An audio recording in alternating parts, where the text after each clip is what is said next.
دوستو stay with Warraich میں خوش آمدید۔ میں ہوں ذکی الرحمان وڑائچ اور آج ہم بات کریں گے اسرائیل فلسطین تنازع پر۔ یہ بات ہے 19ویں صدی کے اوائل کی کہ فلسطین کی سرزمین یا علاقہ سلطنت عثمانیہ کے زیر اثر رہا ہے اور یہ خلافت عثمانیہ کا حصہ تھا، یعنی شروع سے ہی یہ سرزمین مسلمانوں کی سلطنت میں شامل تھی اور یہ سلطنت تقریباً 3 براعظموں پر پھیلی ہوئی تھی۔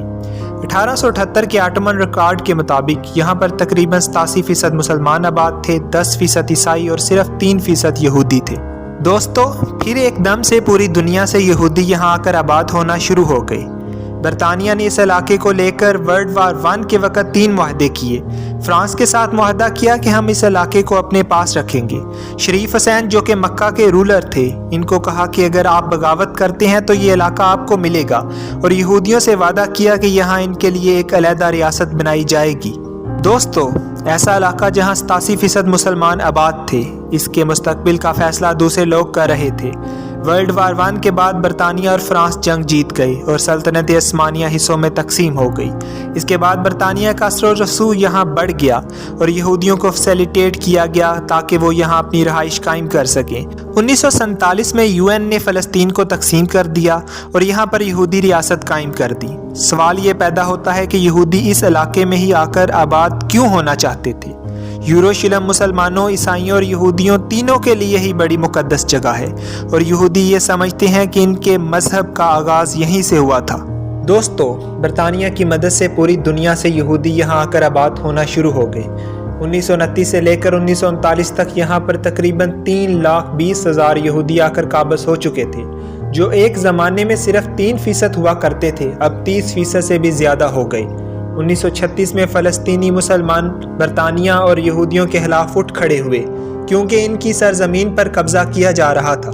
ورلڈ وار 2 میں US نے فلسطین کو توڑ کر اس کی 2 ریاستیں بنا دیں، فلسطین اور اسرائیل۔ اس تقسیم کا نقشہ صحیح واضح نہ ہونے کی وجہ سے 1948 میں عرب، فلسطین اور اسرائیل میں جنگ شروع ہو گئی۔ اس جنگ میں اسرائیل نے فلسطین کے باقی 50% علاقے پر بھی قبضہ کر لیا اور غزہ اسٹریپ پر ایجپٹ نے قبضہ کر لیا اور فلسطین کی ریاست ان میں کہیں غائب ہو کر رہ گئی۔ دوستو اگر ہم 1947 کا نقشہ دیکھیں اور دوسری طرف 1967 کا، تو اس میں واضح فرق نظر آتا ہے۔ اسرائیل نے نہ صرف فلسطین بلکہ ایجپٹ اور سیریا کے کچھ علاقے پر بھی قبضہ کر لیا۔ 1973 میں ایک اور وار ہوئی اور ایجپٹ نے اپنے علاقے واپس لینے کے لیے اسرائیل کو تسلیم کر لیا۔ ایجپٹ کے پریزیڈنٹ انور سادات کو اسرائیل کو تسلیم کرنے پر بعد میں گولی مار دی گئی۔ دوستو فلسطین میں تقریباً 3.5 لاکھ کے قریب ویسٹ بینک میں اور ایسٹ یروشلم میں تقریباً 2 لاکھ کے قریب یہودی رہائش پذیر ہیں جو یہاں اللیگلی رہ رہے ہیں، اور انٹرنیشنل لا کے مطابق اسرائیلیوں کا یہاں رہنا اللیگل ہے، لیکن اسرائیلی فلسطین نام کی کسی ریاست کو تسلیم ہی نہیں کرتے۔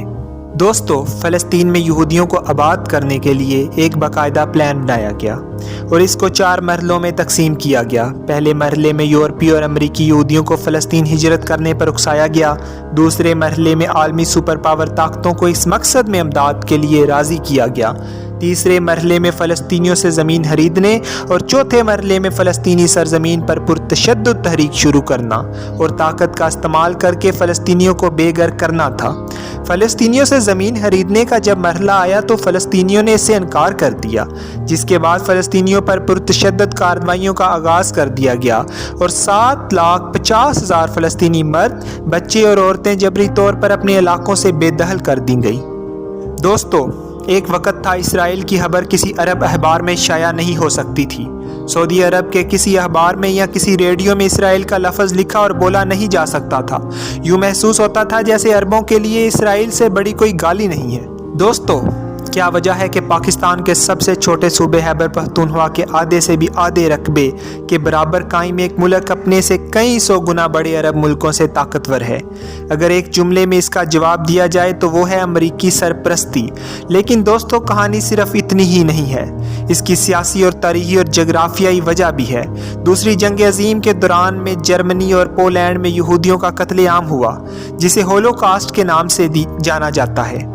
یہودی دعوے کے مطابق ان کے 60 لاکھ ہم منصب ہولوکاسٹ کے بھینٹ چڑھ گئے۔ ایسے میں برطانیہ نے فلسطین کی سرزمین میں آباد ہونے میں مدد دی۔ برطانیہ کے ساتھ امریکہ نے بھی ان کی حمایت کی اور آج تک دونوں ممالک اسرائیل کی حفاظت کو اپنا فرض سمجھتے ہیں۔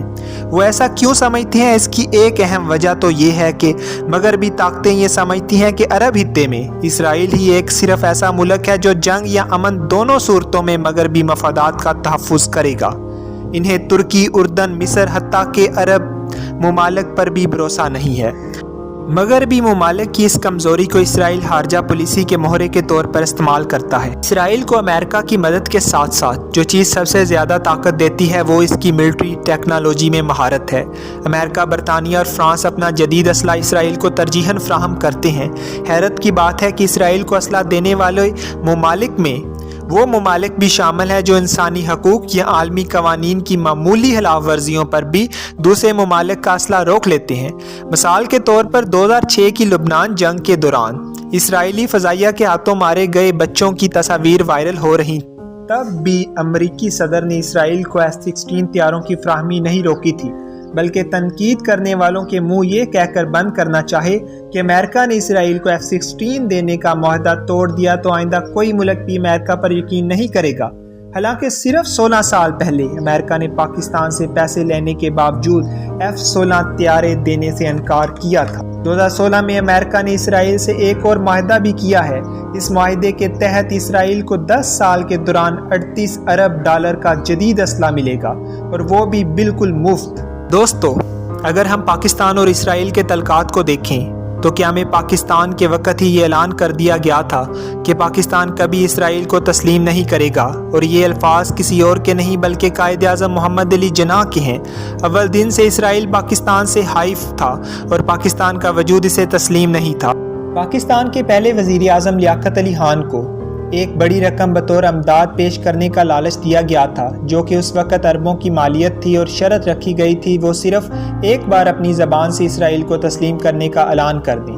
لیکن لیاقت علی خان نے اس وقت بڑی سختی سے یہ بات واضح کی تھی، ایسا ہونا کسی صورت بھی ممکن نہیں کہ پاکستان کبھی اسرائیل کو تسلیم کرے گا۔ اب یہاں سوال یہ اٹھتا ہے کہ آخر اسرائیل کو ایسی کیا آفت آن پڑی تھی کہ وہ ساری دنیا کو چھوڑ کر خود کو پاکستان سے ہی تسلیم کرانا چاہتا تھا؟ یہ بہت اہم سوال ہے۔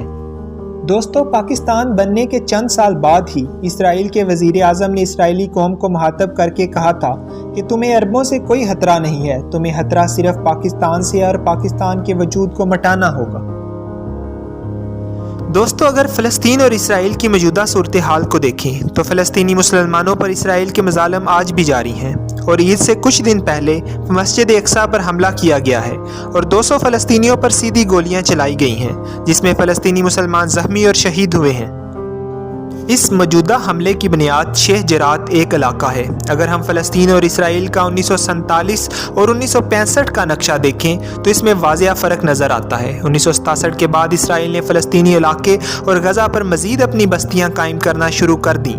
انہوں نے اپنے شہر کے گرد دیواریں بنا لیں تاکہ فلسطینی اس میں نہ آ سکیں، اور یہودیوں نے یہاں اپنی بستیاں بنانا شروع کر دیں تاکہ مسلمانوں کو یہاں سے نکالا جا سکے۔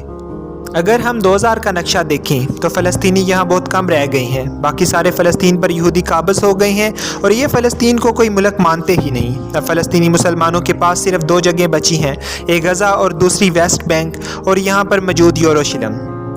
اور دوستو، یروشلم ہی مسلمانوں، عیسائیوں اور یہودیوں کے لیے ایک اہم اور مقدس جگہ ہے۔ دوستو، یروشلم میں ہماری مسجد اقصیٰ ہے، جہاں پر انہوں نے یعنی فلسطین اور اسرائیل نے بارڈر بنائے ہیں۔ اس بارڈر کے نزدیک فلسطینیوں کے علاقے میں ایک جگہ شیخ جرا ہے جو مسجد اقصیٰ کے ساتھ واقع ہے۔ یہودیوں نے آہستہ آہستہ یہاں بھی اپنے قدم جمانے شروع کر دیے تو شیخ جرا کے مسلمان اس کے خلاف اٹھ کھڑے ہوئے، اور یہودی فوج جو کہ دجالی فوج ہے، انہوں نے فلسطینی مسلمانوں پر سیدھی گولیاں چلا دیں۔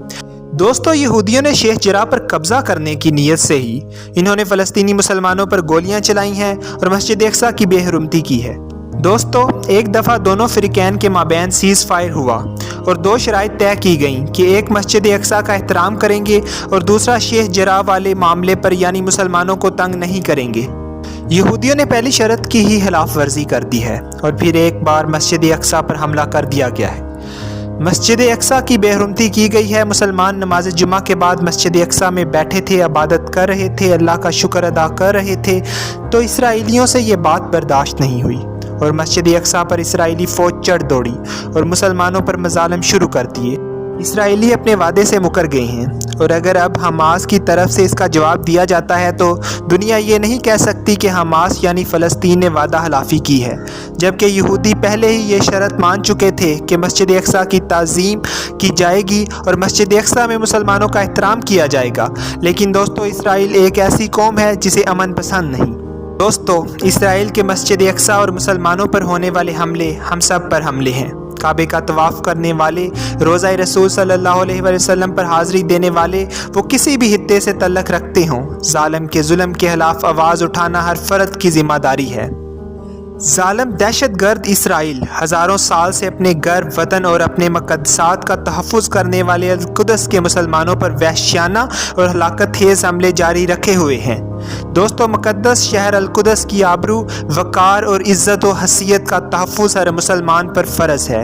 دوستو، ان حملوں کا مخاطب استنبول، بغداد، قاہرہ، اسلام آباد، بوسنیا کا ہر مسلمان ہے۔